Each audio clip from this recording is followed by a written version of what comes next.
এর বাবা মা মুখ দেখায় কিভাবে?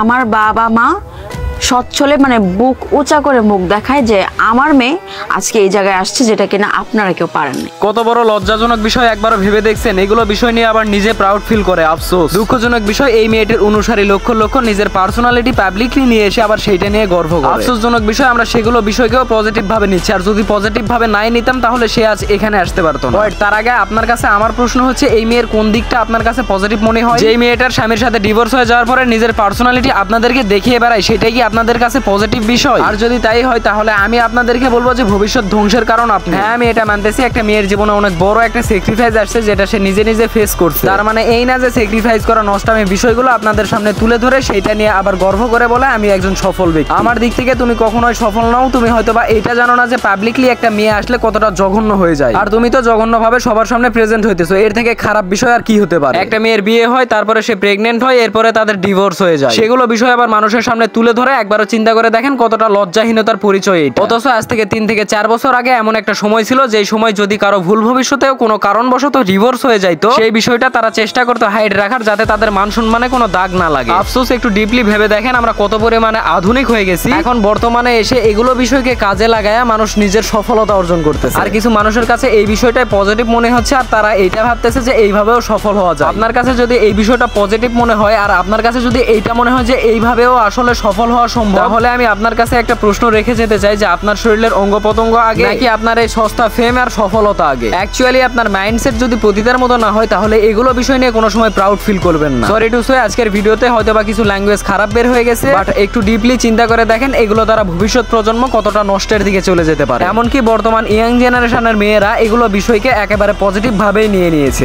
বিষয়টাকে যদি পজিটিভ ভাবে নাই নিত, তাহলে বর্তমানে বেশিরভাগ ডিভোর্সের বিষয়টা পাবলিকলি আসতো না। সোশ্যাল মিডিয়ায় এগুলো বিষয় নিয়ে এতটা আলোচনা সমালোচনা হইতো না, নিজের ব্যক্তিগত মতামত তাদের পার্সোনাল লাইফে গিয়ে কোনো পাবলিক দিতে পারতো না। শেষে আপু, আমি আপনাকে পরামর্শ দিতে চাই, এগুলো বিষয় নিয়ে কোনো সময় প্রাউড ফিল করবেন না। একটা কথা মনে রাখবেন, আমি নষ্টম করে এই পর্যন্ত আসছি, কজ আমি একজন মেয়ে হয়ে আমার অশ্লীল বিষয়গুলো মানুষের সামনে তুলে ধরছি, আবার সেগুলো বিষয় নিয়েই আমি প্রাউড ফিল করতেছি। উফ, একবারও চিন্তা করে দেখছেন নিজেকে সফল প্রমাণ করতে গিয়ে আপনি কতটা ব্রেনলেসের পরিচয় দিচ্ছেন? এবার যাই হোক, আপনাকে সহ আপনার যদি কোনো ফ্যান ফলোয়ার্স থেকে থাকে, তাদেরকে রিকোয়েস্ট করব নিজের ব্যক্তিগত ও পার্সোনাল জিনিস সবসময় নিজের পার্সোনাল ও ব্যক্তিগত রাখারই চেষ্টা করবে। এতে আপনাদেরও ভালো, আমি মনে করি আমাদেরও আলহামদুলিল্লাহ অনেক ভালো, বিকজ এতে আমাদের ভবিষ্যৎ প্রজন্মগুলো ধ্বংসের দিকে যাবে না, আর আপনার মতো ওইরকম ভাবে নোংরাম বিষয়বস্তুগুলো সবার সামনে প্রেজেন্ট করতে ইন্সপায়ার হবে না। হোয়াটএভার গাইস, ভিডিওতে একটু কর্কশ ভাষায় কথা বলার কারণ পুরো কার্যকলাপ সহ বিষয়বস্তুগুলো আমার কাছে নোংরামো বলে মনে হয়েছে, এবং সেই নোংরামো বিষয় নিয়ে নিজে আরো প্রাউড ফিল করা বিষয়টা আমার কাছে আরো বেশি নোংরামো মনে হয়েছে। হোয়াটএভার যাই হোক, নিজের ব্যক্তিগত